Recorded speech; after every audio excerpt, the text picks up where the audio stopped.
20 ദിവസത്തെ ഷൂട്ടിംഗ് വയനാട്ടിൽ പൂർത്തീകരിച്ചു. തലൈവാസൽ വിജയ് വാര്യംകുന്നനായിട്ട് അഭിനയിച്ചു. അദ്ദേഹത്തിൻ്റെ 90% ഷൂട്ടിങ്ങും പൂർത്തിയായി. മറ്റ് പ്രധാനപ്പെട്ട കഥാപാത്രമായിട്ട് ജോയ് മാത്യു വന്നു. അദ്ദേഹത്തിൻ്റെ രംഗങ്ങളും പൂർണ്ണമായി ചിത്രീകരിച്ചു. കൂടാതെ ഞാൻ ഇതുവരെയും പറഞ്ഞില്ല, ഒരു സർപ്രൈസ് ആയിട്ട് നിൽക്കട്ടെ എന്ന് ആദ്യം കരുതിയിരുന്നു. നിങ്ങൾ അറിഞ്ഞു കാണും. കലാഭവൻ മണിയുടെ അനുജൻ രാമകൃഷ്ണൻ നമ്മുടെ സിനിമയിൽ മനോഹരമായ ഒരു റോൾ ചെയ്യുന്നുണ്ട്. പലപ്പോഴും മണി മുന്നിൽ വന്ന് നിൽക്കുന്നത് പോലെ തോന്നി. മനോഹരമായിട്ട് രാമകൃഷ്ണൻ അഭിനയിച്ചു. രാമകൃഷ്ണൻ്റെ ജോഡിയായി വന്ന കോഴിക്കോട്ടുകാരി പെൺകുട്ടി അനഘയും നന്നായി അഭിനയിച്ചു. മറ്റൊന്ന്, വയനാട്ടിൽ നിന്ന് തന്നെ നമ്മൾ കണ്ടെത്തിയ മറ്റൊരു പെൺകുട്ടി, ആ കുട്ടിയും നന്നായി അഭിനയിച്ചു. ഒപ്പം വയനാട്ടിലെ 100ഓളം പേർ, മൊത്തം നമ്മുടെ സെറ്റിൽ 150 പേരിൻ്റെ അടുത്തുണ്ടായിരുന്നു. 100ഓളം പേർ വയനാട്ടിൽ നിന്ന് രാപ്പകല് കഷ്ടപ്പെട്ട് നമ്മുടെ കൂടെ നിന്ന് മാപ്പിളമാരായും ഹിന്ദുക്കളായും അവരുടെ പലായനങ്ങളും ഒക്കെ അഭിനയിച്ചു. കോഴിക്കോട്ടെ എൻ്റെ സുഹൃത്തുക്കളുടെ കളരി സംഘം അവർ 20 ദിവസവും നമ്മുടെ കൂടെ നിന്നു. ചിത്രത്തിലെ അഭ്യാസങ്ങളൊക്കെ അവരാണ് ചെയ്തത്. എല്ലാ ഡീറ്റെയിൽസും ഞാൻ പിന്നീട് തരാം. മുഴുവൻ ഡീറ്റെയിൽസ് ഇപ്പോൾ തരുന്നില്ല. പല ഭീഷണി ഉണ്ടായിരുന്നു നമുക്ക്. പക്ഷെ ആ ഭീഷണി ഒന്നും വകവയ്ക്കാതെ തന്നെയാണ് ഇതിലെ സാങ്കേതിക വിദഗ്ധരും നടീനടന്മാരും ക്യാമറയ്ക്ക് മുമ്പിലെത്തിയത്, ക്യാമറയ്ക്ക് പിന്നിലും എത്തിയത്. പ്രത്യേക യൂണിറ്റുകാർ പ്രത്യേകം വയനാട്ടിലെ കാടുകളിലും മറ്റും അതിസാഹസികമായിട്ട് അവർ നമ്മോടൊപ്പം ജോലി ചെയ്തു. എല്ലാ വിഭാഗവും, ഒരു വിഭാഗവും മോശമായിട്ടില്ല, എല്ലാ വിഭാഗവും മനസ്സറിഞ്ഞ് ജോലി ചെയ്തു. നമ്മളൊരു വൻ പ്രൊഡക്ഷൻ അല്ല. നമ്മുടെ കയ്യിൽ വളരെ തുച്ഛമായ പണം കൊണ്ടാണ് നമ്മൾ വലിയൊരു സിനിമയ്ക്ക് ഇറങ്ങിയത്. ആ തുച്ഛമായ പണത്തിൻ്റെ ഉള്ളിൽ നിന്നുകൊണ്ട് എത്രമാത്രം നമുക്ക് ചെയ്യാൻ പറ്റുമോ അത്രമാത്രം അവിടങ്ങൾ ചെയ്തിട്ടുണ്ട്. നാളെ പോസ്റ്റ് ഷൂട്ടിംഗ് വർക്ക് തുടങ്ങുകയാണ്. അപ്പോൾ പോസ്റ്റ് ഷൂട്ടിംഗ് വർക്ക് തുടങ്ങുന്ന മുറയ്ക്ക് ചില ക്ലിപ്പിങ്ങുകളും മറ്റും ഞാൻ അപ്ലോഡ് ചെയ്യാം. ഇതുവരെ ഒരു സ്റ്റില്ല് പോലും നമ്മൾ സിനിമയുടെ അപ്ലോഡ് ചെയ്തിട്ടില്ല.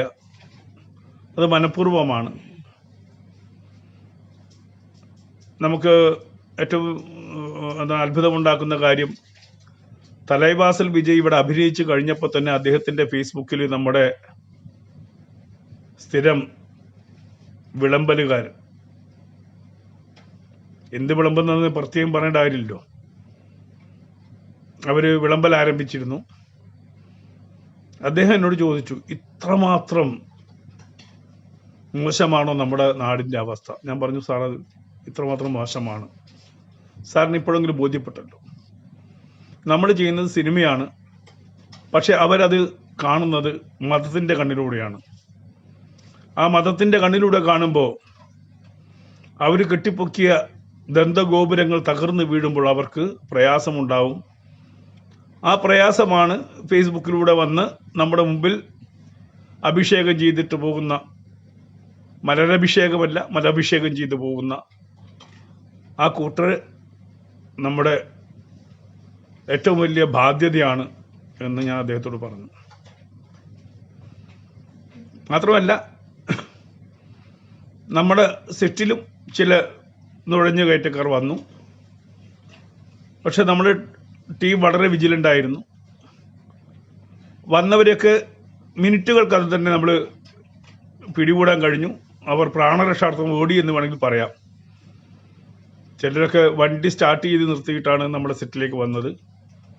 നമ്മൾ ചോദ്യം ചോദിച്ചു തുടങ്ങിയപ്പോൾ തന്നെ ഓടി ആ വണ്ടിയിലേക്ക് കയറുകയും പുറപ്പെട്ടു പോവുകയും ചെയ്തു. വണ്ടിയുടെ നമ്പർ, പല നമ്പറും പരിശോധിച്ചപ്പോൾ രജിസ്ട്രേഷൻ വ്യാജമായിരുന്നു. അത് കാരണം തന്നെ ആരാണ് എന്താണെന്ന് നമുക്കറിയില്ല. ഒരു രജിസ്ട്രേഷൻ വന്നത് KL02 ആണ്, കൊല്ലത്തു നിന്നാണ്. പരിശോധിച്ചപ്പോൾ അതൊരു ഹൈന്ദവന്റെ പേരിലുള്ള വണ്ടിയാണ്. മറ്റ് 2 വണ്ടികൾ വന്നത് തമിഴ്നാട്ടിൽ നിന്നാണ്. അത് വ്യാജമായിട്ടുള്ള രജിസ്ട്രേഷൻ ആയിരുന്നു. ഞങ്ങളപ്പോൾ തന്നെ ഈ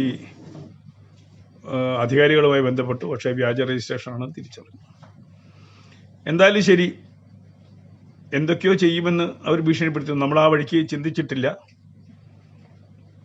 അവർ ചെയ്യാൻ ശ്രമിച്ചിരുന്നു എന്നുള്ളത് മാത്രം നമുക്കറിയാം. മറ്റൊന്ന് എനിക്ക് കിട്ടിയ ഈശ്വരാധീനം.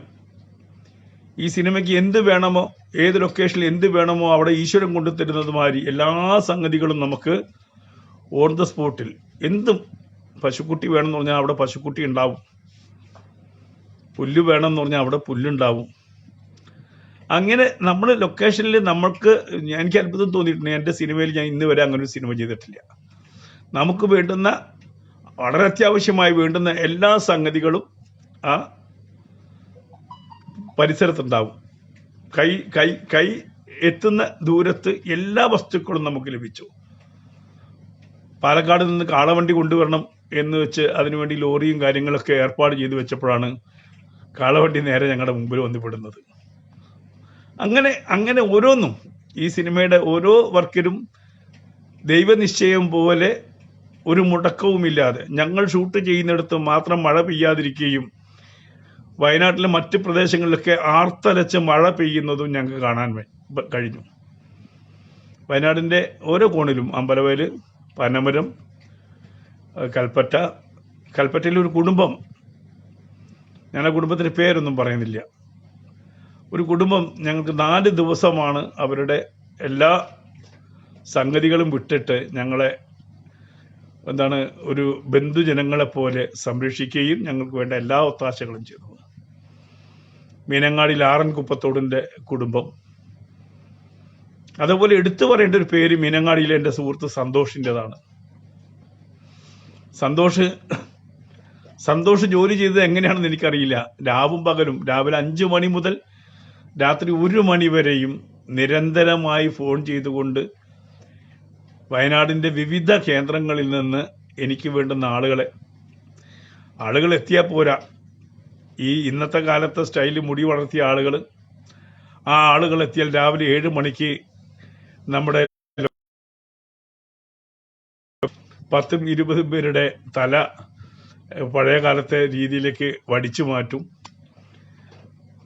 അങ്ങനെ ഒരുപാട്, ഞാൻ പറയുന്നത്, എനിക്ക് തോന്നുന്നു ഏറ്റവും കൂടുതൽ ആൾക്കാരുടെ തല വടിച്ച ഒരു സെറ്റാണ് ഇപ്പോൾ കഴിഞ്ഞ നമ്മുടെ സെറ്റ്. ഒത്തിരി പേര്, പക്ഷെ എല്ലാവരും തയ്യാറായി എന്നുള്ള. ചെറിയ വേഷമാണ് നിങ്ങൾ പറഞ്ഞ വലിയ ഗ്രൂപ്പിൽ, പക്ഷെ എല്ലാവരും രംഗത്തുണ്ടാവും, എല്ലാവരും സീനിലുണ്ടാവും, വിവിധ ആംഗിളുകളിൽ വരുമ്പോൾ. എന്നിട്ട് പോയല്ലോ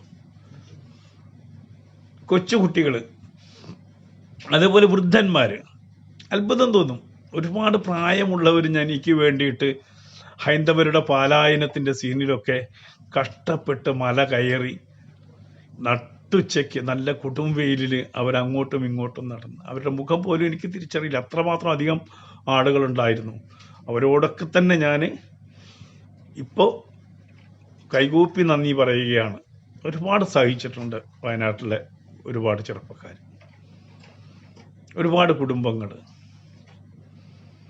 പ്രതിഫലേച്ഛ കൂടാതെയാണ് നമുക്ക് കൊടുക്കാൻ നിവൃത്തിയില്ല. 10-100 പേർക്ക് ശമ്പളം കൊടുത്തുകൊണ്ട് മുന്നോട്ട് പോകാൻ നമുക്ക് നിവൃത്തിയില്ല. അവർക്ക് നമ്മൾ കൊടുത്തത് പെട്രോൾ കാശും അതേപോലെ ഭക്ഷണവും മാത്രമാണ്. അത് തന്നെ വലിയൊരു തുക വരും. നമുക്ക് ഭക്ഷണം തന്നെ 150 പേരുടെ ഭക്ഷണം എന്ന് പറഞ്ഞാൽ തന്നെ വലിയൊരു തുക നമ്മളെ സംബന്ധിച്ചോളം വരും. ഭക്ഷണത്തിൻ്റെ കാര്യം പറഞ്ഞപ്പോഴാണ്, സെറ്റിൽ വിദേശത്ത് നിന്ന് ഒരു ദിവസത്തെ ഭക്ഷണത്തിൻ്റെ 25,000 രൂപ ഒരാൾ അയച്ചു തന്നിരുന്നു. പേര് പറയരുതെന്ന് പറഞ്ഞുകൊണ്ട് പേര് പറയുന്നില്ല. മറ്റൊന്ന്, നമ്മുടെ എന്താ പറയുക, ഗുരുനാഥൻ എനിക്കൊരു 50,000 രൂപ തന്നിട്ടുണ്ട്. മറ്റൊരു ഗുരുനാഥനോടൊപ്പം വന്ന വ്യക്തി 25,000 രൂപ തന്നിട്ടുണ്ട്. അങ്ങനെ 50,000, 25,000, ഒരു 25,000, 1 ലക്ഷം രൂപ നമുക്ക് ലൊക്കേഷനിൽ എത്തിച്ചു തന്നിട്ടുണ്ട്. ഒരു ചാക്ക് അരി, 2 ചാക്ക് അരി മദ്രാസിൽ നിന്ന് വന്നിട്ടുണ്ട്. ഒരു ചാക്ക് പഞ്ചസാര കോഴിക്കോട് നിന്ന് വന്നിട്ടുണ്ട്. അങ്ങനെ ഏതൊക്കെ അർത്ഥത്തിൽ എനിക്കറിയില്ല, എല്ലാ അർത്ഥത്തിലും എൻ്റെ ലൊക്കേഷനിലേക്ക് സഹായം എത്തിയിട്ടുണ്ട്. വളരെ എന്താണ്, നമ്മൾ പ്രതീക്ഷിക്കാത്ത രീതിയിലുള്ള സഹകരണം. പ്രകൃതി ഇത്രമാത്രം നന്നായി സഹകരിച്ച ഒരു ഷൂട്ടിംഗ് എനിക്കുണ്ടായിട്ടില്ല. ഒരു രീതിയിലും നമുക്ക് ഒരു ഭംഗം വരാത്ത രീതിയിൽ പ്രകൃതി അനുകൂലമായിട്ടിരുന്നു. നല്ല തണുപ്പായിരുന്നു, രാത്രിയിൽ നല്ല തണുപ്പായിരുന്നു, സുഖകരമായിട്ട് ഉറങ്ങാൻ കഴിഞ്ഞു. പകല് കുറച്ച് ചൂടുണ്ടെങ്കിൽ പോലും നമ്മൾ നല്ല പച്ചപ്പിൻ്റെ നടുക്ക് നിൽക്കുമ്പോണ്ടാവുന്ന ഒരു കുളിരുണ്ടല്ലോ, അതുകൊണ്ട് തന്നെ ഈ വാർദ്ധക്യത്തിലും എനിക്ക് എനർജിയോടുകൂടി ജോലി ചെയ്യാൻ കഴിഞ്ഞു. അപ്പോൾ എല്ലാ അർത്ഥത്തിലും നമ്മൾ 40% നമ്മൾ വിജയത്തോട് അടുത്തു. ഇനി 60% അത് 2 ഘട്ടങ്ങളിലായിട്ട്. നമ്മുടെ ഫണ്ട് എന്ന് പറയുന്നത് വലിയ നീക്കുപോക്കൊന്നും ഉണ്ടായിട്ടില്ല. ഏകദേശം 80 ലക്ഷത്തോളം രൂപ നമുക്ക് ഇതുവരെ ചിലവായിട്ടുണ്ട്, എല്ലാ കാര്യങ്ങൾക്കും കൂടിയിട്ട്. കാരണം അടുത്ത മറ്റേ ഷൂട്ടിങ്ങിന് വേണ്ടുന്ന വസ്ത്രവും കാര്യങ്ങളൊക്കെ നമ്മൾ തയ്പ്പിച്ച് വെച്ചിട്ടുണ്ട്. വലിയൊരു ഒരു ലോറിക്ക് ഉള്ള വസ്ത്രങ്ങളുണ്ട് ഇവിടെ. പോലീസ് ഡ്രസ്സുകൾ, അതേപോലെ ഒരു 500 പേർക്കുള്ള വസ്ത്ര സംവിധാനങ്ങൾ, ആർട്ട് മെറ്റീരിയലുകൾ, തോക്കുകൾ, കത്തികൾ, അങ്ങനെ തുടങ്ങി. എൻ്റെ വീട് ഇപ്പോൾ ഒരു മിനി ഗോഡൗണാണ്. അത്രമാത്രം സാധനങ്ങൾ നമ്മൾ സംഘടിപ്പിച്ചു. അത് നമ്മളിപ്പോൾ നമ്മുടെ ചിലവായ പണത്തിൽ കുറേയൊക്കെ തന്നെയും അടുത്ത ഘട്ടങ്ങളിലേക്കും കൂടി ഉള്ളതാണ്. ക്യാമറയ്ക്കും അതുപോലെ നമ്മുടെ സെറ്റും കാര്യങ്ങളൊക്കെ പൂർത്തീകരിച്ചു വരുന്നു. അപ്പോൾ അടുത്ത ഷെഡ്യൂൾ നമ്മൾ ഇലക്ഷന് ശേഷമാണ് ആരംഭിക്കുക. ഒരുപാട് പരിഭവങ്ങളുണ്ട് എൻ്റെ നേർക്ക്. ചാൻസ് ചോദിച്ചിട്ട് വിളിച്ചില്ല, മൈൻഡ് ചെയ്തില്ല എന്നൊക്കെ. സത്യത്തിൽ വിളിക്കാൻ കഴിയാത്ത അവസ്ഥയിലാണ്. ഞാനൊരു ലോഡ്ജാണ് വാടകയ്ക്ക് എടുത്തിരിക്കുന്നത്. അതിൽ പരമാവധി എനിക്ക് ഉൾക്കൊള്ളിക്കാവുന്നത് 100 പേരെയാണ്. ആ 100 പേരിൽ കവിഞ്ഞ് ഇനി മറ്റൊരു ലോഡ്ജിലേക്ക് പോകണമെങ്കിൽ, ഒരു ചെറിയ സീനിന് വരുന്ന വ്യക്തിയാണെങ്കിലും എനിക്ക് താമസ സൗകര്യം കൊടുക്കണം, വാഹനം കൊടുക്കണം. അതിനുള്ള വകുപ്പ് നമ്മുടെ കയ്യിലില്ല. വന്നു പോകുന്നവർക്ക് വണ്ടിക്കൂലിയെങ്കിലും കൊടുക്കണ്ടേ? ഞാൻ പരിപൂർണമായിട്ട് സഹായിക്കാം എന്ന് പറഞ്ഞാലും വന്നു പോകുമ്പോൾ എല്ലാവരുടെയും ഒരു മുഖമുണ്ട്. വണ്ടിക്കൂലിയെങ്കിലും കിട്ടുമോ, TADA കിട്ടുമോ? ആദ്യം വിളിക്കുമ്പം അയ്യോ എനിക്ക് അങ്ങനത്തെ ഒരു ഉദ്ദേശമില്ല, സാമ്പത്തിക ഉദ്ദേശങ്ങളൊന്നുമില്ല സാർ എന്നൊക്കെ പറയുമെങ്കിലും തിരികെ പോകുമ്പോൾ എല്ലാവരുടെയും ഒരു മുഖത്ത് ഒരു പ്രശ്നമുണ്ട്, TA കിട്ടിയാൽ കൊള്ളാമെന്നുള്ളത്. അപ്പോൾ അത് കൊടുക്കാനുള്ള സൗകര്യം പോലും നമുക്കുണ്ടാവില്ല. കാരണം നമ്മളെങ്ങനെയാണ് പോകുന്നത്? 50ഉം 100ഉം 150ഉം കൊണ്ട് ഇവിടുത്തെ ഒരു വലിയ സമൂഹം തരുന്ന പണം കൊണ്ടാണ് ഇത് മുന്നോട്ട് പോകുന്നത്. അതുകൊണ്ട് തന്നെ വയനാട് പോലൊരു സ്ഥലത്തേക്ക് എല്ലാവരെയും വിളിച്ചു വരുത്തി അവിടെ താമസിപ്പിച്ചുകൊണ്ട് മുന്നോട്ട് പോവുക എന്ന് പറയുന്നത് അസാധ്യമായിട്ടുള്ള കാര്യമാണ്. ഇനി കോഴിക്കോടും പരിസരങ്ങളും നമ്മൾ ഷൂട്ട് ചെയ്യുമ്പോൾ തീർച്ചയായിട്ടും ഞാൻ വിളിക്കും. അതിനുവേണ്ടി വീണ്ടും ഒരു കോൾ ഫോർ ചെയ്യുന്നുണ്ട്. പക്ഷേ സ്വന്തം ചിലവിൽ വന്നു പോകണം. 1 രൂപ പ്രതിഫലം പ്രതീക്ഷിക്കരുത്. കാരണം എൻ്റെ അവസ്ഥ അങ്ങനെയാണ്. തുറന്നു പറയുന്നതിൽ എനിക്ക് യാതൊരു മടിയുമില്ല. വലിയൊരു ഉത്തരവാദിത്തം ഞാൻ ഏറ്റെടുത്തു. ആ ഉത്തരവാദിത്തം ഏറ്റെടുക്കുമ്പോൾ തന്നെ ജനങ്ങളുടെ മുഴുവൻ പിന്തുണ ഉണ്ടാകും എന്ന് കരുതിയിട്ടാണ്. പക്ഷേ പിന്തുണയുണ്ട്, പക്ഷേ നമുക്ക് വേണ്ടുന്ന ധനസമാഹരണം പറയത്തക്ക രീതിയിലൊന്നും നടന്നിട്ടില്ല എന്ന് കരുതി അലി അക്ബർ പാതി വഴിക്കിട്ടിട്ട് പോകുന്ന പ്രശ്നവുമില്ല. ഇത് പൂർത്തീകരിക്കും.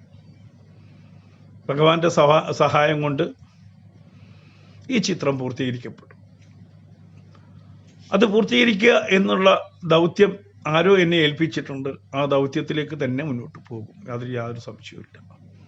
എത്ര കഷ്ടപ്പെട്ടിട്ടാണെങ്കിലും ശരി ഇത് പൂർത്തീകരിക്കണം. ഇതൊരു അഭിമാനത്തിൻ്റെ പ്രശ്നമാണ്, എൻ്റെ അഭിമാനത്തിൻ്റെ അല്ല.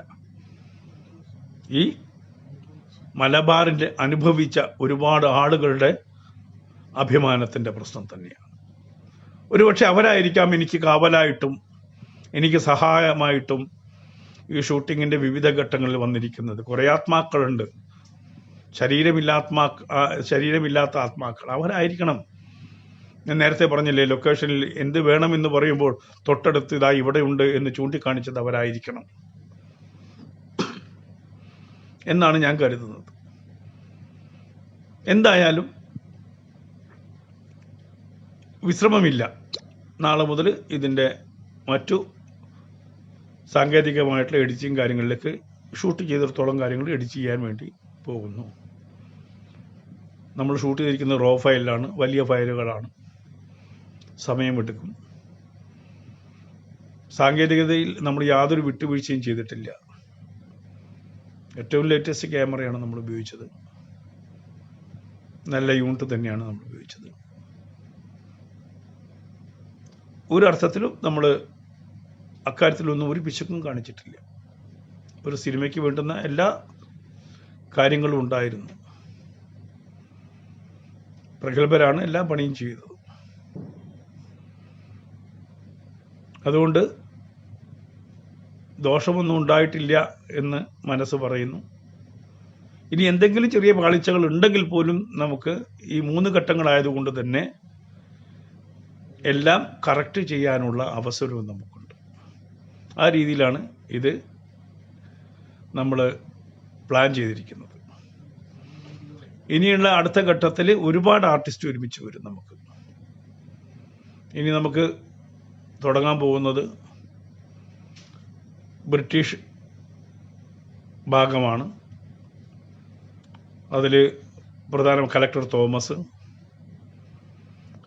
കൂടാതെ മേജർ രവി അഭിനയിക്കുന്ന ആമു, ഒരു വിദേശിയായിട്ടുള്ള പട്ടാള ഇൻസ്പെക്ടർ, ആലി മുസ്ലിയാർ, കൊണ്ടോട്ടി തങ്ങൾ, ഇങ്ങനെ വിപുലമായിട്ടുള്ള ഒരു ഷൂട്ടാണ് അടുത്ത ഘട്ടം വരാൻ പോകുന്നത്. അതിൽ 10,000 ആളുകൾ പങ്കെടുക്കുന്ന ഈ ലഹളയും കാര്യങ്ങളൊക്കെ അതിൽ ഷൂട്ട് ചെയ്യാറുണ്ട്. ഇതിൻ്റെ ഭാഗമാവണം എന്ന് എന്നോട് പറഞ്ഞവർക്കൊക്കെ അത്തരം അവസരങ്ങളിൽ ഭാഗമാവാം. ഞാൻ അതിൻ്റെ അകത്തുണ്ട് എന്ന് പറയാനേ കഴിയുള്ളൂ. കാരണം അതല്ലാതെ ഈ 150ഓളം സീനുകളിൽ ആർട്ടിസ്റ്റുകൾ വരുന്നുണ്ട്, ചെറിയ ആർട്ടിസ്റ്റുകൾ വരുന്നുണ്ട്. അതിലുപരിയായിട്ട് വലിയ ജനക്കൂട്ടം നമുക്ക് ആവശ്യമായിട്ട് വരുന്നുണ്ട്. ആ ജനക്കൂട്ടവും ഞാൻ ആഹ്വാനം ചെയ്യും, നിങ്ങൾ വരണം. എവിടെയാണ്, എങ്ങനെയാണ് എന്ന് മുൻകൂട്ടി പ്ലാൻ ചെയ്ത് വരണം. മുഴുവനായിട്ടും സാമ്പത്തികം മാത്രമല്ല, ശരീരം കൊണ്ടും മനസ്സുകൊണ്ടും പൂർത്തീകരിക്കപ്പെടുന്ന ലോകത്തിലെ ആദ്യത്തെ സിനിമയാണ്. നിസ്സംശയം പറയാം, ഇത്തരത്തിൽ ആരും ഒരു സിനിമ ഉണ്ടാക്കിയിട്ടില്ല. ഒരു വലിയ ക്യാൻവാസ്, പൊതുജനങ്ങളുടെ പണം കൊണ്ട്, പൊതുജനങ്ങളുടെ അധ്വാനം കൊണ്ട്, പൊതുജനങ്ങളുടെ സഹകരണം കൊണ്ട് പൂർത്തീകരിക്കുക. അതൊരു ചരിത്രമാണ്. ചരിത്രത്തിൻ്റെ ഭാഗമായിട്ട് വെറുതെ ചരിത്രം പറയുകയല്ല, അതൊരു ചരിത്രമായി മാറാൻ പോകുന്ന സിനിമയും കൂടിയാണ്. ഇപ്പൊ തന്നെ ഇതിൻ്റെ ഭാഗമായിട്ട് ലക്ഷക്കണക്കിന് ആളുകളുണ്ട്. ഇനിയും ലക്ഷക്കണക്കിന് ആളുകൾ ഇതിനകത്ത് ഇതിൻ്റെ ഭാഗമായിട്ട് വരുന്നുമുണ്ട്. അങ്ങനെ വരുമ്പോൾ എത്ര ലക്ഷം പേരുടെ സിനിമയാണ് പുഴ മുതൽ പുഴ വരെ? ചിന്തിച്ച് നോക്കിയിട്ടുണ്ടോ? എനിക്ക് 10ഉം 100ഉം തന്നവരുടെ ലിസ്റ്റ് പ്രിന്റ് ചെയ്താൽ വലിയ ഘനമുള്ള ഒരു റെക്കോർഡായിട്ട് മാറും. വലിയ പൊക്കം വരും അതിന്. കാരണം അത്രയും ചെറിയ തുകകളാണ് ഈ സിനിമയ്ക്ക് വന്നത്. വലിയ തുകകൾ വളരെ കുറച്ച്, വിരലെണ്ണാവുന്ന തുകകൾ മാത്രമേ വന്നിട്ടുള്ളൂ.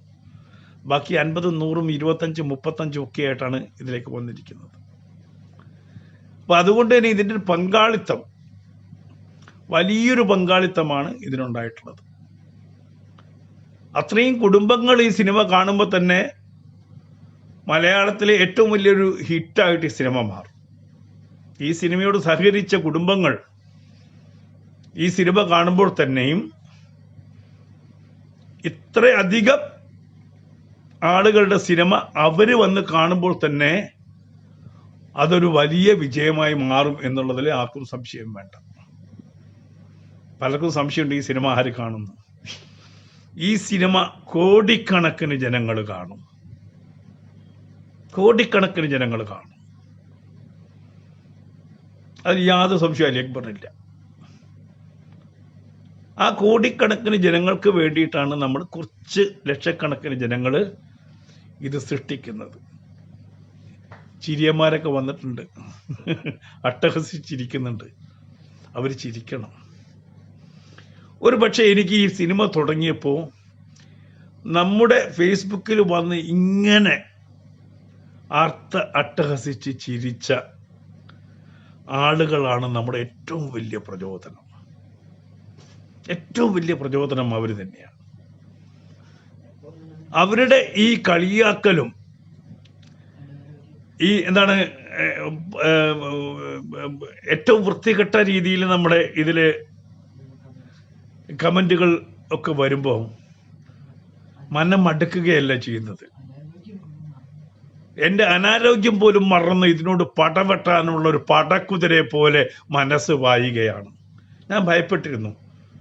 10-20 ദിവസമൊക്കെ എനിക്ക് വർഷങ്ങളായി ഞാൻ ഒരു സിനിമ ചെയ്തിട്ട് ഈ പ്രോജക്റ്റ് ചെയ്യാൻ പറ്റുമോ എന്നൊരു ഭയമുണ്ടായിരുന്നു. പക്ഷേ ഈ പറയുന്ന ചിരികളും ഈ പറയുന്ന അട്ടഹാസങ്ങളും അധിക്ഷേപങ്ങളും എന്നെ മുന്നോട്ട് മുന്നോട്ട് മുന്നോട്ട് നയിക്കുകയാണ്. ഇപ്പൊ ഞാൻ ചെസ്റ്റ് ഇൻഫെക്ഷൻ ആയിട്ട് 3-4 ദിവസമായി. അപ്പോൾ ഈ ഷൂട്ടിങ്ങിനിടയിൽ അതുപോലെ തന്നെ എനിക്ക് വീസിങ്ങിന്റെ പ്രോബ്ലം വന്നിരുന്നു. ഒരു കുട്ടിയെ ഞാൻ അറിയിച്ചിട്ടില്ല.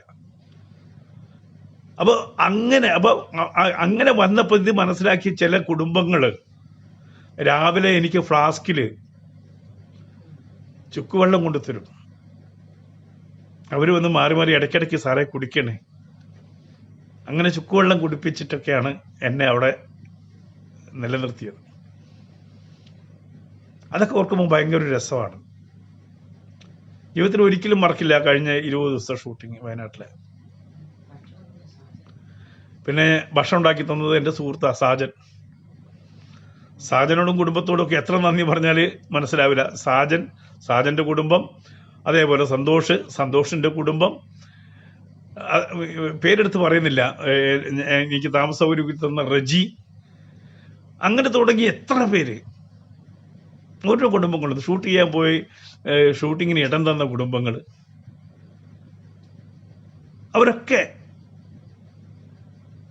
അവരൊന്നും പ്രതീക്ഷിച്ചിട്ടില്ല ഇതിന്റെ ഒരു ഭാഗമായിട്ട് ഇങ്ങനെയെങ്കിലും. എനിക്ക് പഴയകാല പാത്രങ്ങൾ തന്നത് കോഴിക്കോട്ടിലെ ഒരു സുഹൃത്താണ്. പഴയ ചെമ്പ്, പഴയ പാത്രങ്ങൾ, പഴയ വിളക്കുകൾ വാടക മേടിച്ചില്ലെന്ന് മാത്രമല്ല, ഇപ്പൊ ഞാൻ ഷൂട്ടിങ് കഴിഞ്ഞ് തിരിച്ചു കൊണ്ടു കൊടുത്തപ്പോൾ പറഞ്ഞു ഇപ്പം അത് ഞങ്ങൾക്ക് വേണ്ട, എനിക്ക് കിട്ടിക്കഴിഞ്ഞാൽ ഞാനത് വിറ്റുപോകും, അതുകൊണ്ട് ഈ ഷൂട്ടിങ് മുഴുവൻ കഴിഞ്ഞിട്ട് എനിക്ക് തന്നാൽ മതി എന്ന് പറഞ്ഞിട്ട് തിരിച്ച് എൻ്റെ വീട്ടിലോട്ട് അയച്ചു. അത്രയും സാധനങ്ങൾ ഇവിടെ കുറേ 4 പെട്രോമാക്സേ ഞാൻ മേടിച്ചിട്ടുള്ളൂ. പെട്രോമാക്സിന്റെ സീൻ ഇനി വരാൻ പോകുന്നതാണ്.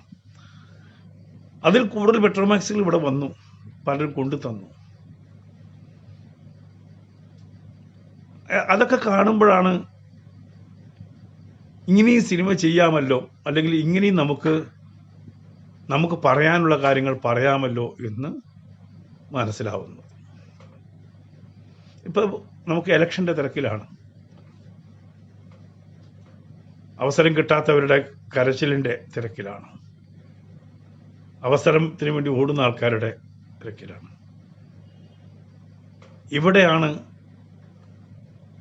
എങ്ങനെയാണ് നമുക്ക് സമൂഹം ഒരു അവസരം ഉണ്ടാക്കി തരുമ്പോൾ അതെങ്ങനെ കൈകാര്യം ചെയ്യണം എന്നുള്ളതിൻ്റെ ഏറ്റവും വലിയ ഉദാഹരണമാണ്. ഒരു പ്രതിഫലവും പ്രതീക്ഷിച്ച് കണ്ടല്ല ഞാനടക്കം. എൻ്റെ ഭക്ഷണവും കാര്യങ്ങളൊക്കെ നടക്കുന്നുണ്ട്, ശരി, കാരണം അതെനിക്ക് വേറെ ഇതിൽ ചെയ്യാൻ പറ്റില്ലല്ലോ. ഇതിൻ്റെ ഭാഗമായിട്ട് എല്ലാ അർത്ഥത്തിലും. ഇപ്പം ഇവിടെ നമ്മൾ സെറ്റ് വർക്കിന് വന്നത് പാലക്കാട് നിന്ന് വന്ന ആൾക്കാരാണ്. ഇതിനോട് സഹകരിക്കാൻ വേണ്ടി അവർ സാധാരണ കൂലിക്ക് പണിയെടുക്കുന്നവരെയല്ല. രാവിലെ 6 മണിക്ക് തുടങ്ങി വൈകിട്ട് 6 മണി വരെ 7 മണി വരെയൊക്കെ ജോലി ചെയ്യുന്നുണ്ട്. അവർക്കൊക്കെ ഭക്ഷണം ഉണ്ടാക്കി കൊടുക്കുന്ന എൻ്റെ കുടുംബമാണ്, എൻ്റെ ഭാര്യയാണ്. ഇവർക്കൊക്കെ ഭക്ഷണം ഉണ്ടാക്കി കൊടുക്കുക. 5-8 പേര് സെറ്റിലുണ്ട്. എല്ലാ അർത്ഥത്തിലും ഒരുപാട് പേര് വിളിച്ചു. ഷൂട്ടിങ്ങിൻ്റെ പലരും കാണാൻ വന്നു. എല്ലാത്ത സന്തോഷം. അപ്പോൾ ഷൂട്ടിങ്ങിൻ്റെ വിശേഷങ്ങൾ തീരുന്നില്ല. ഷൂട്ട് ചെയ്തതിൻ്റെ കുറച്ചൊക്കെ കാണണമെന്ന് നിങ്ങൾക്ക് ആഗ്രഹം ഉണ്ടാവും. കാണിക്കാം, തീർച്ചയായിട്ടും കാണിക്കാം. കുറച്ചായിട്ട് കാണിക്കാം. ഇപ്പം നമ്മൾ നാളെ ഞാൻ ആ പ്രയത്നത്തിലേക്ക്, എഡിറ്റിംഗ് എന്ന് പറയുന്ന ജോലിയിലേക്ക് തുടക്കം കുറിക്കും. എഡിറ്റിംഗ് നാളെ തുടങ്ങില്ല, പക്ഷേ ഇത് ഓർഡർ ചെയ്യുന്ന പ്രവൃത്തിയൊക്കെ നാളെ തുടങ്ങും. ഇലക്ഷൻ ചൂടുന്ന സമയത്ത് നമ്മൾ ഈ ജോലി, ഇലക്ഷൻ കഴിഞ്ഞാൽ അടുത്ത ദിവസം വീണ്ടും സെക്കൻഡ് ഷെഡ്യൂളിൽ നമ്മൾ ഷൂട്ടിങ്ങിന് ഇറങ്ങും. ഇപ്പോൾ സുഡാപ്പികളൊന്ന് ചോദിക്കുന്നുണ്ട്, ഇറക്കാൻ തന്നെ വരുന്നത്. നമ്മൾ ഇനിയും ഞാൻ ഭിക്ഷയാചിക്കുന്നുണ്ട്, ഭിക്ഷയാചിച്ചേ വെക്കുള്ളൂ. കാരണം ഈ പ്രവർത്തനം മുന്നോട്ട് പോകണം. സുഹൃത്തുക്കളോട് പറയുക അടുത്ത ഷെഡ്യൂളിന്. അപ്പോൾ എൻ്റെ അടുത്ത് നിങ്ങളൊരു വാക്ക് പറഞ്ഞിട്ടുണ്ട്, ഷൂട്ടിംഗ് തുടങ്ങുമ്പോൾ ഞങ്ങൾ സഹായിക്കാം. കുറേ സഹായിച്ചിട്ടില്ലെന്ന്, കുറേ ആൾക്കാർ സഹായിച്ചു. അതുപോരാ, നമുക്ക് കുറച്ചും കൂടി ഗൗരവമായിട്ട് ഇനിയുള്ള വലിയ ഷെഡ്യൂളുകളാണ്. ആ ഷെഡ്യൂളുകൾക്ക് നമ്മൾ ഒന്നും കൂടി കരുതലുണ്ടാവണം. ആ കരുതൽ ഉണ്ടാവുമെന്ന് എനിക്ക് പ്രതീക്ഷയുണ്ട്. എല്ലാവരും ചോദിക്കാറുണ്ട്, തനിച്ചായി പോയി എന്നൊരു തോന്നലുണ്ടോ എന്ന്. ഞാൻ തനിച്ചല്ല, എൻ്റെ കൂടെ 3-4 പേരുണ്ട്. ഞാൻ പേരൊന്നും പറയുന്നില്ല. മനസ്സുകൊണ്ട് എനിക്ക് ധൈര്യം തരുന്ന കുറച്ച് ഗുരുക്കന്മാരെനിക്കുണ്ട്. ആ ഗുരുക്കന്മാർ തരുന്ന ധൈര്യം തന്നെയാണ് എന്നെ മുന്നോട്ട് നയിക്കുന്നത്. മറ്റാരെങ്കിലും ആണെങ്കിൽ ഈ സിനിമ തുടങ്ങില്ല.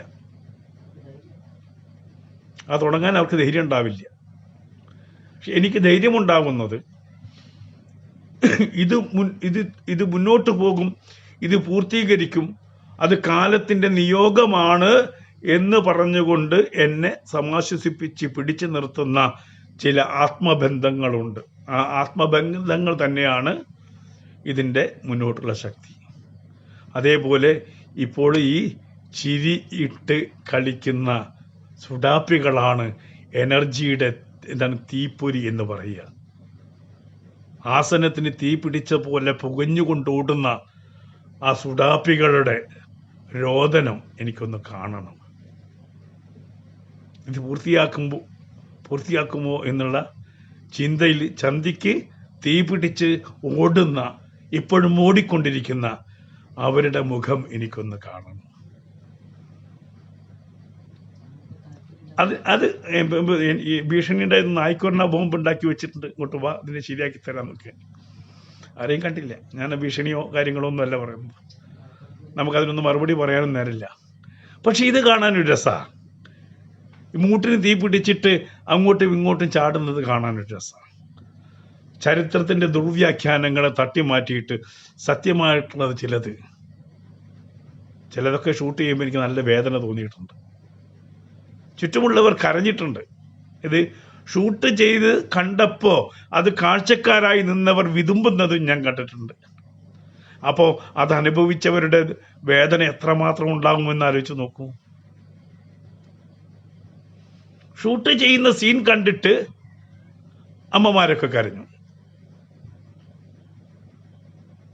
അപ്പോൾ ഞാൻ പെട്ടെന്ന് ചിന്തിച്ചു, അത് അനുഭവിച്ചപ്പോൾ ഞാൻ ചിത്രീകരിക്കുന്നത് പീസായിട്ട് ചിത്രീകരിക്കുന്നത് കണ്ടിട്ട് കരഞ്ഞിട്ടുണ്ടെങ്കിൽ അന്ന് അത് അനുഭവിച്ചപ്പോൾ ഉണ്ടായിട്ടുള്ള വേദന എന്തായിരിക്കും എന്നാലോചിച്ച് നോക്കൂ. സഹിക്കാൻ പറ്റില്ല. ഞാൻ ചരിത്രത്തിൽ പറഞ്ഞ ചില ഏടുകൾ ഇങ്ങനെ എടുത്ത് ഷൂട്ട് ചെയ്യുമ്പോൾ ചില അമ്മമാരുടെ ഓർമ്മക്കുറിപ്പുകൾ, ചില അപ്പൂപ്പന്മാരുടെ ഓർമ്മക്കുറിപ്പുകൾ അതിങ്ങനെ ഷൂട്ട് ചെയ്യുമ്പോൾ ഉണ്ടായ അനുഭവമാണ് ഞാൻ പറയുന്നത്. കുട്ടികൾ നെല്ലെ വിളിച്ച് കരയുന്നുണ്ടായിരുന്നു. പിന്നെ അവരെ കരച്ചിൽ നിർത്താൻ ഞാൻ പാടുവിട്ടു.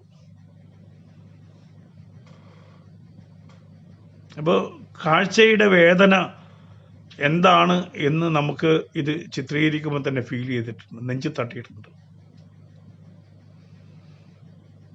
വേദനിപ്പിക്കുന്ന ഒരുപാട് സീനുകൾ എടുത്തു ഞാൻ,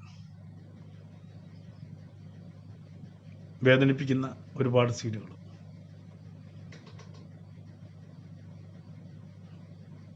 നമുക്കിതൊക്കെ ദുഃഖത്തോടെ കാണാൻ കഴിയുള്ളൂ. ഒരുപക്ഷെ ഒരു ഭ്രാന്തമായ അവസ്ഥയിൽ നമുക്ക് ചിന്തിക്കാൻ കഴിയുള്ളൂ.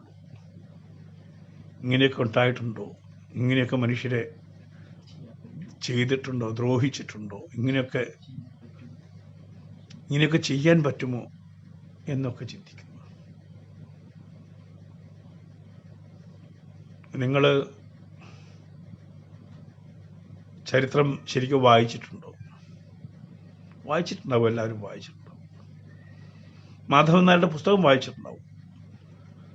അതിൽ ചില അനുഭവങ്ങൾ കോറിയിട്ടത് വായിച്ചു പോയിട്ടുണ്ടാവും. അതിനകത്തേക്കൊന്ന് ഇറങ്ങി നോക്കിയിട്ടുണ്ടോ?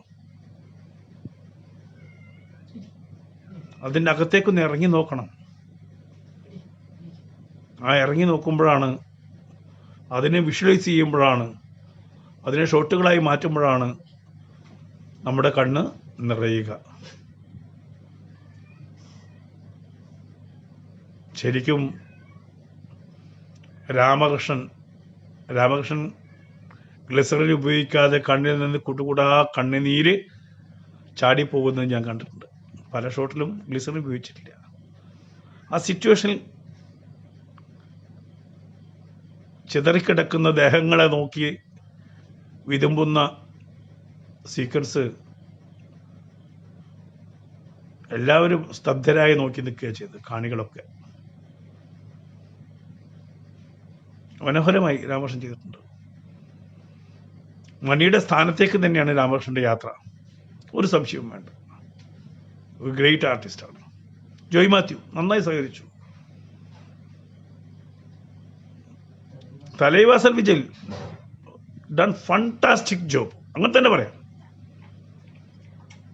ഫണ്ടാസ്റ്റിക് എന്ന് പറഞ്ഞാൽ അതിന് എത്ര മാർക്ക് കൊടുത്താലും മനസ്സിലാവില്ല. മൈന്യൂട്ടായിട്ട് എങ്ങനെയാണ് ആ ക്യാരക്ടറിനെ ഉൾക്കൊണ്ടതും അഭിനയിച്ചതും എന്ന് പറഞ്ഞാൽ അത്ഭുതം തോന്നും.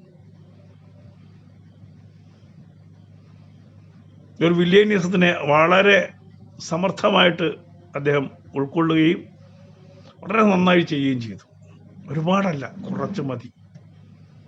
മനോഹരമായിട്ട് ചെയ്തിട്ടുണ്ട്. അക്കാര്യത്തിലൊക്കെ എനിക്ക് ഭയങ്കര തൃപ്തികരമാണ്, വളരെ തൃപ്തികരമാണ്. തലൈവാസൽ വിജയന് നമസ്കാരം പറയണം, ജോയ് മാത്യുവിന് നമസ്കാരം പറയണം. ഈ പറയുന്ന രാമകൃഷ്ണന് 2 പെൺകുട്ടികളുണ്ട്, അവർക്ക്, അതേപോലെ കുറേ അമ്മമാർക്ക്, എന്നോട് സഹകരിച്ച വയനാട്ടിലെ മുഴുവൻ ജനങ്ങൾക്കും ഒരിക്കൽ കൂടി നന്ദി പറയുകയാണ്. എന്താണ്, എല്ലാവർക്കും ഭയമുണ്ട്. എല്ലാവരുടെയും പേര് പറയണ്ടെന്നാണ്. പേര് പറയുന്നതിന് യാതൊരു ഇപ്പം പേടിക്കണ്ട. അവരൊക്കെ ധൈര്യമായിട്ടുള്ള കുട്ടികളാണ്, നല്ല കുട്ടികളാണ്. എനിക്ക് ഇവരൊന്നും ക്യാരക്ടേഴ്സിന്റെ പേരറിയില്ല. ഞാൻ സാവിത്രി, നാണി എന്നാ വിളിക്കുക. നമ്മുടെ സെറ്റിലേക്ക് വന്നു കഴിഞ്ഞാൽ കഥാപാത്രത്തിന്റെ പേരാണ് ഞാൻ വിളിക്കുക. അമ്മു എന്നാണ് നാണിയുടെ പേര്. അതൊക്കെയല്ലേ മറ്റേ കുട്ടി?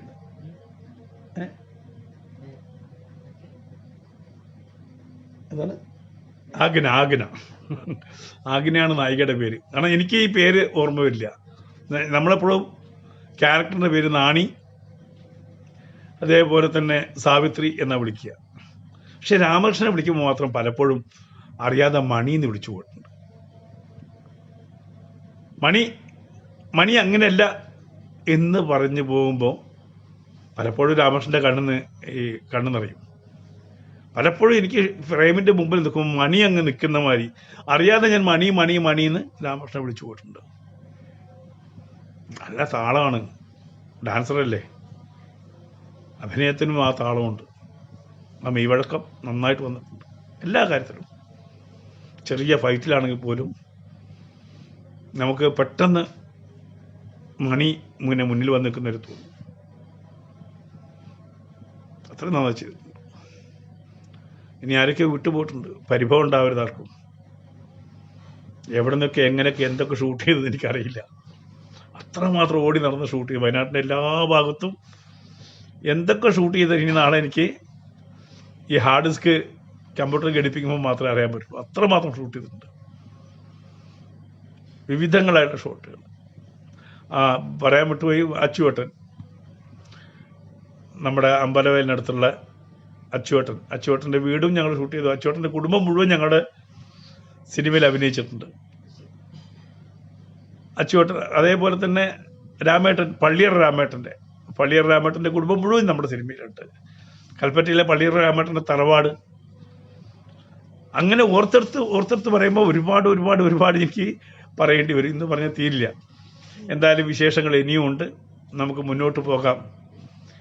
ഇത്രയും നാൾ എൻ്റെ കൂടെ നിന്ന എൻ്റെ ഫേസ്ബുക്ക് ഫ്രണ്ട്സ്, അമേരിക്കയിലും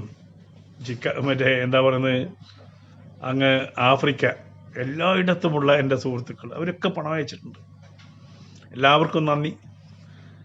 ഇനിയും അയക്കണം. ഇത് ഭംഗിയായി നമുക്ക് തീർക്കണം. എന്നോട് സഹകരിക്കണം. ഒരിക്കൽ കൂടി പറയാം, എൻ്റെ സിനിമയല്ലേ ഇത് നിങ്ങളുടെ സിനിമയാണ്. നിങ്ങൾ ആഗ്രഹിച്ച സിനിമയാണ്, നിങ്ങളുടെ സ്വപ്നം കണ്ട സിനിമയാണ്. ഞാൻ സിനിമയും രാഷ്ട്രീയമൊക്കെ വിട്ടു നിൽക്കുന്ന ഒരവസ്ഥയായിരുന്നു. ഒന്നും വേണ്ട, ഇനി സ്വസ്ഥമായിട്ട് വീട്ടിൽ കഴിയാം എന്നുള്ള അവസ്ഥയിൽ നിൽക്കുമ്പോഴാണ് നിങ്ങളെന്നെ നിർബന്ധിച്ചത് ഈ സിനിമ ചെയ്യണം. ഈ സിനിമ കാരണം ഇപ്പം നമുക്ക് മറ്റൊരു തൽക്കാലം എനിക്ക് രാഷ്ട്രീയത്തിലേക്കൊന്നും പോകണ്ട,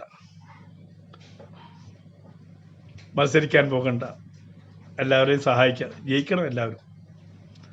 BJPയുടെ ഇപ്രാവശ്യം ഒരു സന്തോഷമുള്ളത്, ഒട്ടേറെ സുഹൃത്തുക്കൾ മത്സരിക്കുന്നു. സന്ദീപ് മത്സരിക്കുന്നു, എൻ്റെ സ്ഥാനാർത്ഥിയായിട്ട് ജയേന്ദ്ര മാഷുണ്ട്, സുരേന്ദ്രൻ മുതൽ അതിലൊരു മെട്രോമാൻ മത്സരിക്കുന്നു എന്ന് പറയുമ്പോൾ നമുക്കൊരു കുളിരാണ് കേട്ടോ, അല്ലേ?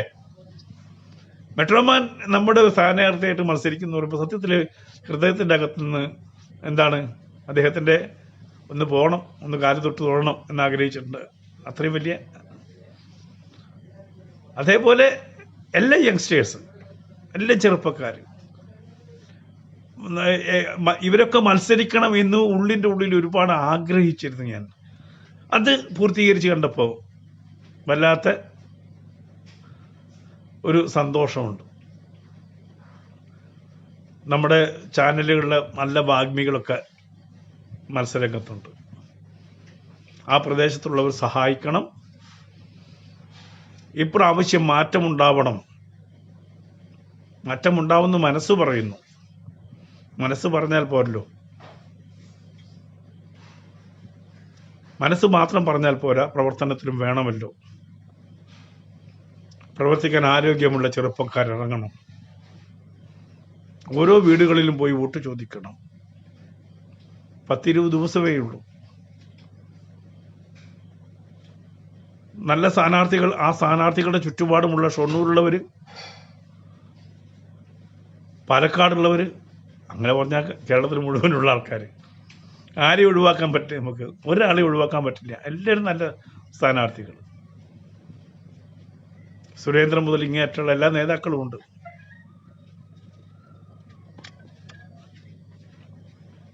ഒരുപാട് നേതാക്കന്മാരുണ്ട്. അവരൊക്കെ നല്ല സ്ഥാനാർത്ഥികൾ തന്നെയാണ്. ശോഭേച്ചിയും വരും. ശോഭേച്ചി വരുമ്പോഴത്തേക്കും നമുക്ക് അതിൻ്റെ സന്തോഷമുണ്ട്. എല്ലാവരും വരട്ടെ. കുമ്മനഞ്ചി ജയിക്കട്ടെ, ജയിക്കണം. സുരേഷ് ഗോപി ജയിക്കണം. സന്ദീപ് വാര്യരെ പറഞ്ഞു, എല്ലാവരും ജയിക്കണം. ജയിക്കേണ്ടുന്ന സ്ഥാനാർത്ഥികളാണ്, അഭിമാനികളാണ്. വചസ്പതി വിട്ടുപോയി ഞാൻ.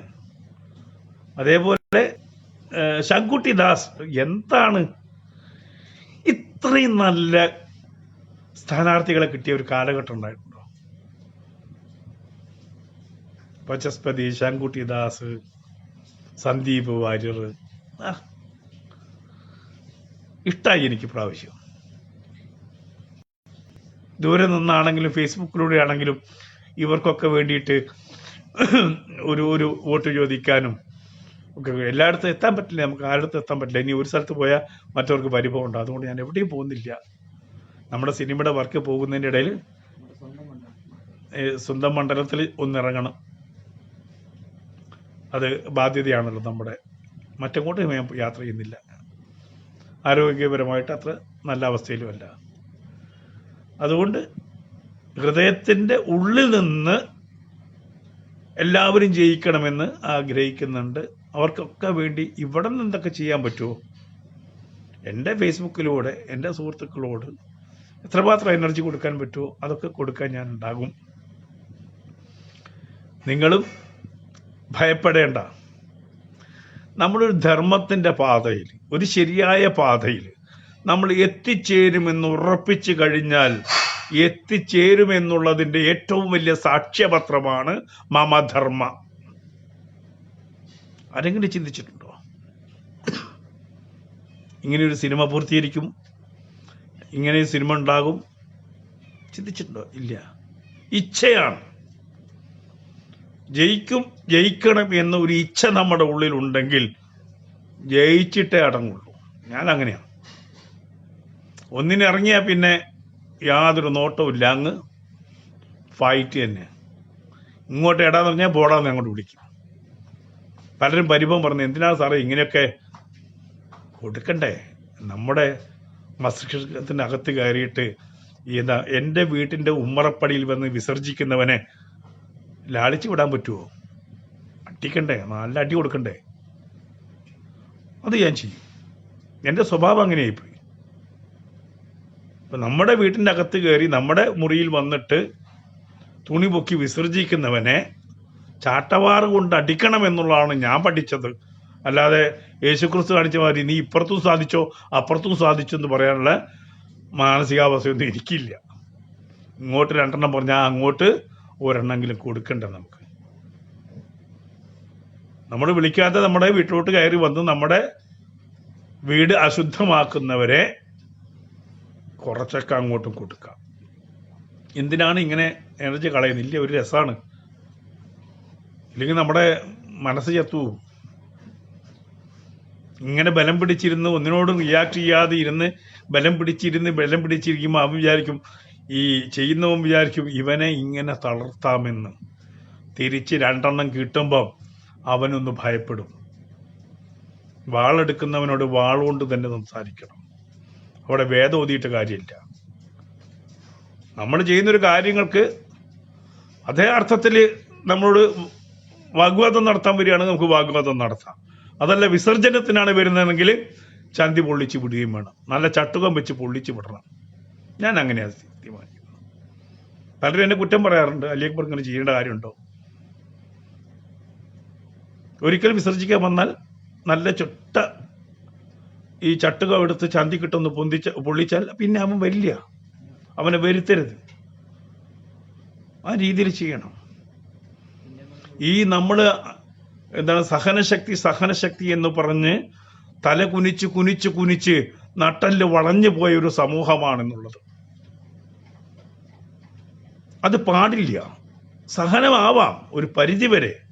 ഒരു പരിധി കഴിഞ്ഞാൽ സഹനമാവരുത്. ഇന്ന് പിണറായി വിജയൻ വന്ന് പറഞ്ഞല്ലോ, ഇന്ന് പ്രസംഗിച്ചു. എന്താണ് പ്രസംഗിച്ചത്?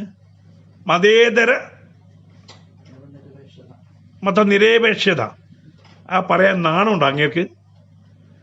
ഈ മതനിരപേക്ഷത എന്ന് പറയുന്നത് ഇവിടുത്തെ മുസ്ലിങ്ങളെയും ന്യൂനപക്ഷങ്ങളെയും സംരക്ഷിക്കുന്നതാണോ? അയ്യപ്പനെ സംരക്ഷിക്കുന്നത് മതനിരപേക്ഷതയല്ലേ?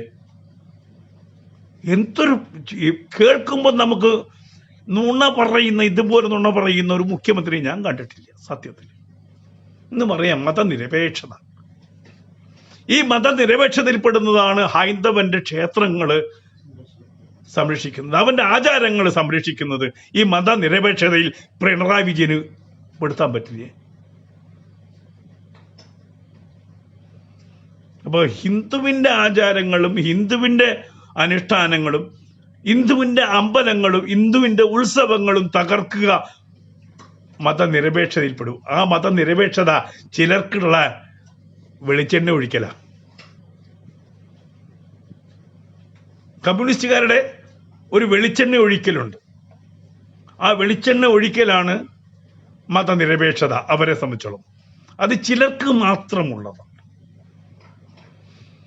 അത് ചിലർക്ക് വേണ്ടി മാത്രമുള്ളതാണെന്ന ബോധ്യം ജനങ്ങൾക്ക് ഉണ്ടാക്കി കൊടുക്കണം. ഇത് ജനങ്ങൾ ഒറ്റയടിക്ക് പഠിക്കുകയൊന്നും ചെയ്യില്ല.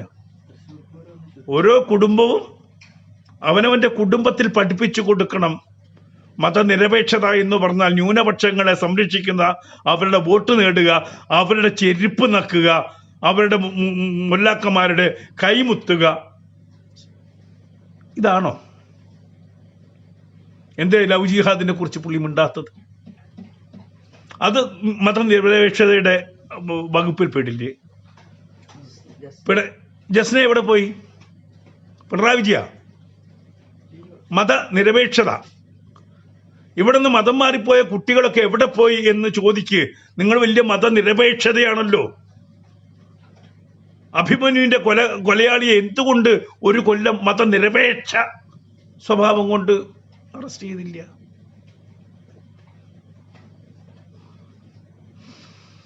എന്റെ ഒരമ്മ തലമൊട്ടയടിച്ച് നടക്കുന്നു.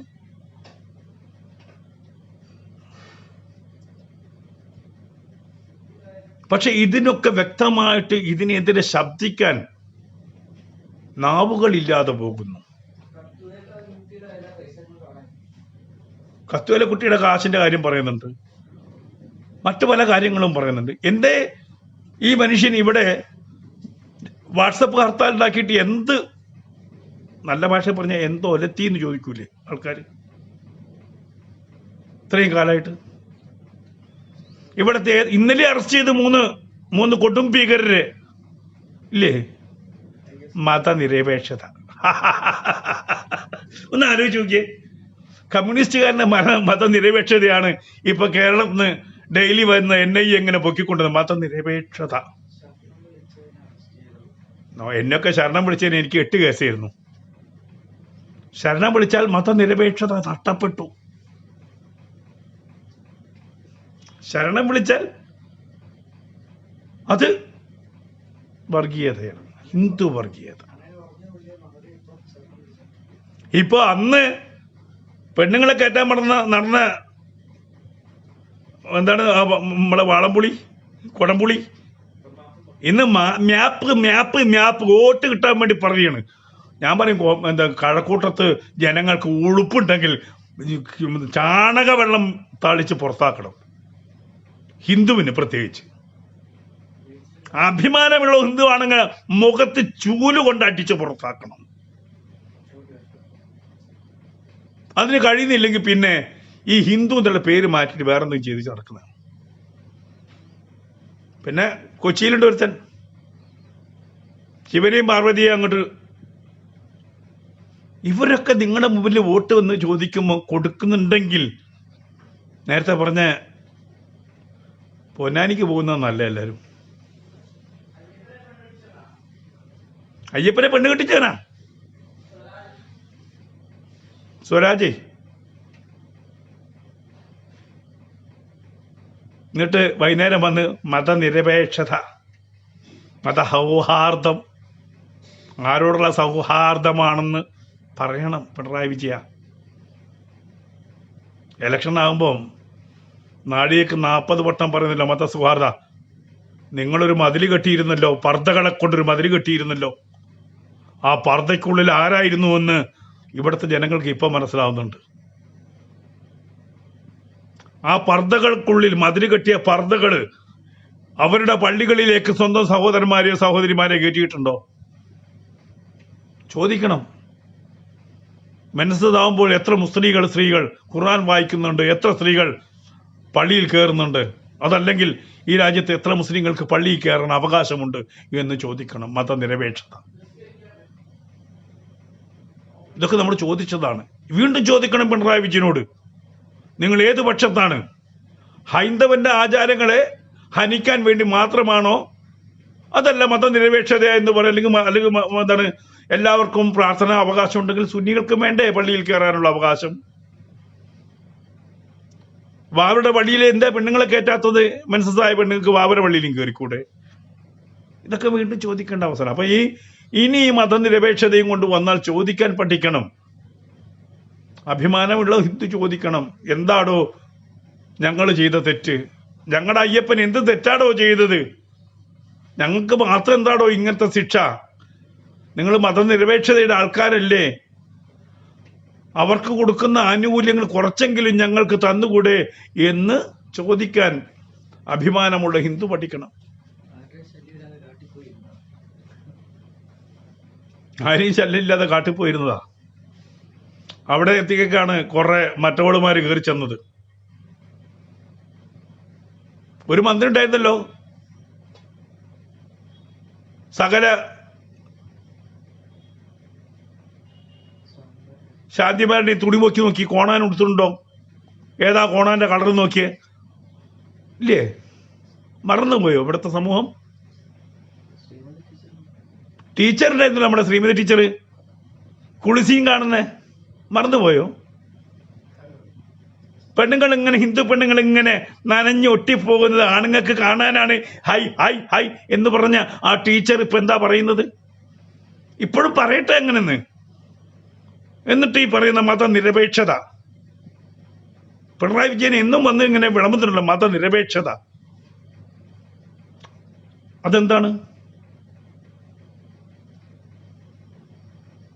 ഞാൻ ഈ ചോദ്യങ്ങൾ ചോദിക്കുന്നത് കൊണ്ടാണ് ചിലർക്ക് എന്നോട് വെറുപ്പുള്ളത്. ഞാനൊരു മതത്തെ ഇടിച്ചു താഴ്ത്തിയിട്ടില്ല ഈ ചോദ്യങ്ങൾ ചോദിക്കുന്നത്.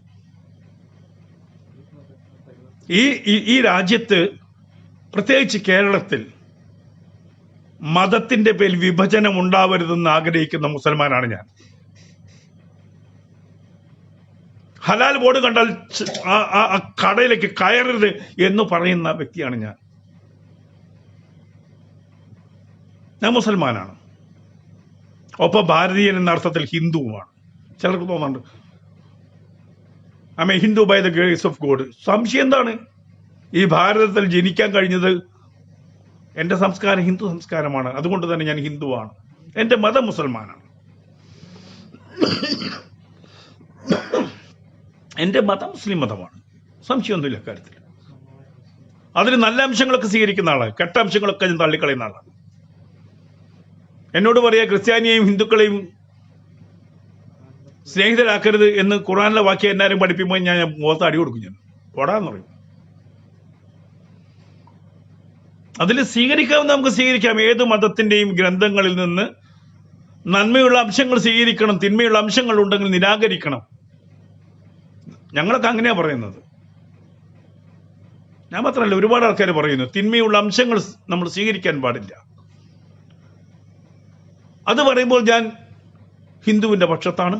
അതല്ലെങ്കിൽ എന്താണ് നിന്റെ പേര് മാറ്റാത്തത്? നിനക്ക് രാമകൃഷ്ണ എന്ന് പേരിട്ടൂടെ? ഗോപാലകൃഷ്ണ എന്ന് പേരിട്ടൂടെ? ഒന്ന് ആലോചിച്ച് നോക്കൂ. ഇതര ഹൈന്ദവന്റെ ഈ ആചാരങ്ങളെയും അനുഷ്ഠാനങ്ങളെയും തല്ലിക്കെടുത്തുകയും അതിനെ ഇല്ലാതാക്കുകയും ചെയ്യുമ്പോൾ പുറത്തുനിന്ന് ചിരിക്കുന്നവരാണ് ഇവര്. അപ്പോൾ ഈ രാജ്യത്തിന്റെ സംസ്കൃതി, ആ സംസ്കാരത്തിന്റെ ഭാഗമായിട്ട് നിൽക്കുന്ന, ആ സംസ്കാരത്തോട് ഒട്ടിച്ചേർന്ന് നിൽക്കാൻ കഴിഞ്ഞില്ല. പിന്നെ എന്തിനാണോ ഈ രാജ്യത്ത് ജീവിക്കുന്നത്? പാകിസ്ഥാനിൽ പോണം, സൗദി അറേബ്യയിൽ പോണം. എനിക്ക് ഇവിടുത്തെ മണ്ണിഷ്ട, അമ്പലത്തിലെ മഞ്ഞളുടെ നിറമിഷ്ടമാണ്, അവിടുത്തെ അഗർബത്തിയുടെ സുഗന്ധം ഇഷ്ടമാണ്, തുളസി ഇലയുടെ നൈർമല്യം എനിക്കിഷ്ടമാണ്. അവിടെ ക്ഷേത്രങ്ങളിൽ ഉയരുന്ന സംഗീതം, നടനം, ഭാവം, സകല കലകളുടെയും കേന്ദ്രമാണോ ക്ഷേത്രം. അതുകൊണ്ട് തന്നെ എനിക്ക് ക്ഷേത്രം ഇഷ്ടമാണ്. ആ ക്ഷേത്രത്തിന്റെ പരിശുദ്ധി അങ്ങനെ തന്നെ നിലനിൽക്കണം എന്ന് ആഗ്രഹിക്കുന്ന ആളാണ് ഞാൻ. ഞാൻ കയറാത്ത ക്ഷേത്രങ്ങൾ കുറവാണ്. അജന്തയും എല്ലോറയും ഒക്കെ ഞാൻ കണ്ടിട്ടുണ്ട്. ഭാരതത്തിന്റെ സാംസ്കാരിക പൈതൃകം അറിയണമെങ്കിൽ ഒന്ന് യാത്ര പോകണം. അതുകൊണ്ട് തന്നെ ഇവിടെയുള്ള എല്ലാ ക്ഷേത്രങ്ങളും നിലനിൽക്കണം എന്ന് ഹാഷിർ ഭയങ്കരമായിട്ട് വാപിടിച്ചിരിക്കുന്നത്. അണ്ണാക്കിലേക്ക് വല്ലതും കൊടുക്കണം. അപ്പൊ എന്തായാലും ആ ക്ഷേത്രങ്ങളൊക്കെ നിലനിൽക്കണം, ക്ഷേത്രാചാരങ്ങൾ നിലനിൽക്കണം, ഒപ്പം മുസ്ലിങ്ങളുടെ പള്ളിയും കാര്യങ്ങളൊക്കെ നിലനിൽക്കണം. തകർത്തതാണെങ്കിൽ തിരിച്ചു പിടിക്കുകയും വേണം. ഒരാളുടെ മേലിലും ഒരാളും അധിനിവേശം കാണാൻ പാടില്ല, അധിനിവേശം ഉണ്ടാവാൻ പാടില്ല, ആരുടെയും മതം മാറ്റരുത്. ഇതൊക്കെയാണ് എൻ്റെ പോളിസി. തെല്ലിട അതൊന്നും വ്യതിചലിക്കുകയില്ല. അതിൻ്റെ പേരിൽ ഞാൻ കാഫറാണ്, ഞാൻ ഹിന്ദുവാണ്, എന്തോ പറഞ്ഞാലും എനിക്കൊരു കുഴപ്പമില്ല.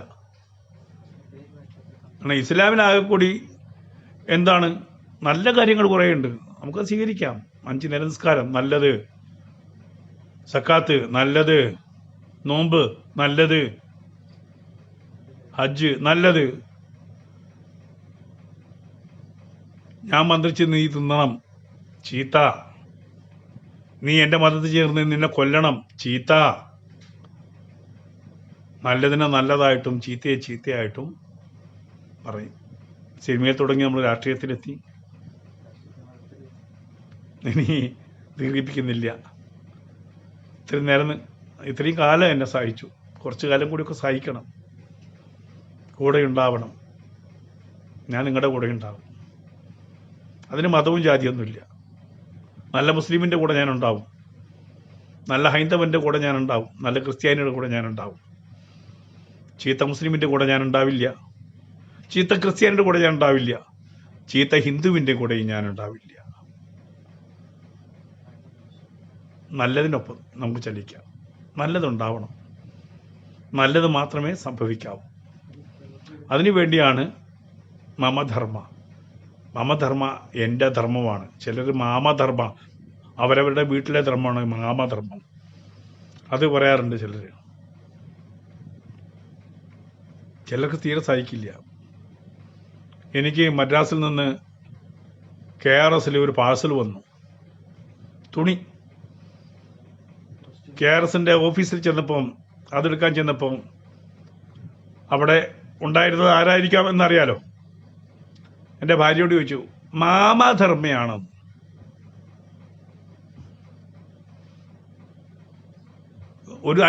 ഒന്നൊന്നരാഴ്ച അവിടെ അത് വൈകിപ്പിച്ചു, എനിക്ക് തരാതെ, വന്നത് അറിയിക്കാതെ. തിരിച്ച് നല്ല മറുപടി എൻ്റെ ഭാര്യ കൊടുത്തു. മമധർമ്മ, എൻ്റെ ധർമ്മം, നമ്മുടെ ധർമ്മം. അവനവൻ്റെ ധർമ്മം പൂർത്തീകരിക്കുമ്പോൾ, അതിനുവേണ്ടി പ്രയത്നിക്കുമ്പോൾ, ഇതെൻ്റെ ധർമ്മമാണ്, ഞാൻ ചെയ്യേണ്ടുന്നതാണ് എന്ന് കരുതി ചെയ്യുന്നത് എന്തോ സൊസൈറ്റിയുടെ നന്മയ്ക്ക് വേണ്ടിയിട്ട്, ഈ പ്രകൃതിയുടെ നന്മയ്ക്ക് വേണ്ടിയിട്ട്, പ്രപഞ്ചത്തിൻ്റെ നന്മയ്ക്ക് വേണ്ടി എന്താണോ ഉചിതം, അതിനെ ഹനിക്കാത്തത് എന്താണോ അത് തന്നെയാണ് ധർമ്മം. അത് പുലർത്തുന്നതാണ് എൻ്റെ ധർമ്മം എന്നുള്ളതാണ് ഹൈന്ദവതയുടെ ഏറ്റവും ശ്രേഷ്ഠമായ. അവൻ മുസൽമാനായി ജീവിക്കട്ടെ, ഇവൻ ക്രിസ്ത്യാനിയായി ജീവിക്കട്ടെ, എല്ലാവർക്കും മംഗളം ഭവിക്കട്ടെ എന്ന് പറയുന്ന ആ വിശാലമായിട്ടുള്ള ധർമ്മ വ്യവസ്ഥയാണ് മമധർമ്മ. ഈ രാജ്യത്തിന്റെ സംസ്കാരമാണ് അതിഥി ദേവോ ഭവ, വസുധ ഏവ കുടുംബകം, വസുദൈവ കുടുംബകം. എല്ലാവരും നന്നാവട്ടെ, എല്ലാവരും നന്നാവട്ടെ. നന്നാവുന്നതിന് ആർക്കും ഒരു ദോഷമില്ല. അത് അന്യനെ ദോഷമായിട്ട് വഹിക്കാൻ പാടില്ല. അതുകൊണ്ട് പുഴ മുതൽ പുഴ വരെ പുഴ ഒഴുകിക്കൊണ്ടിരിക്കണം, അതിൽ രക്തം കലരാൻ പാടില്ല. അത് ജീവജലമാണ്. എല്ലാ അർത്ഥത്തിലും പുഴകൾ ജീവജലമായിട്ട് നിൽക്കണം. കിണറുകളിൽ രക്തത്തുള്ളികൾ വീഴാൻ പാടില്ല. അത് ജീവന്റെ ആധാരമാണ്, ജീവജലമാണ്. അതാണ് നമ്മുടെ സിനിമയുടെ ലക്ഷ്യം. ഇനി പുഴ മുതൽ പുഴ വരെ ഒരു തുള്ളി രക്തം, ഒരു ശവം പോലും ഒഴുകി നടക്കരുത്. തലയേറ്റ ഒരു ശവവും ഒഴുകി നടക്കാൻ പാടില്ല. ഒരു കിണറുകളിലേക്കും ഇനി തലയേറ്റ് ഒരാളും വീഴാൻ പാടില്ല. അങ്ങനെയല്ലേ വേണ്ടത് നമുക്ക്?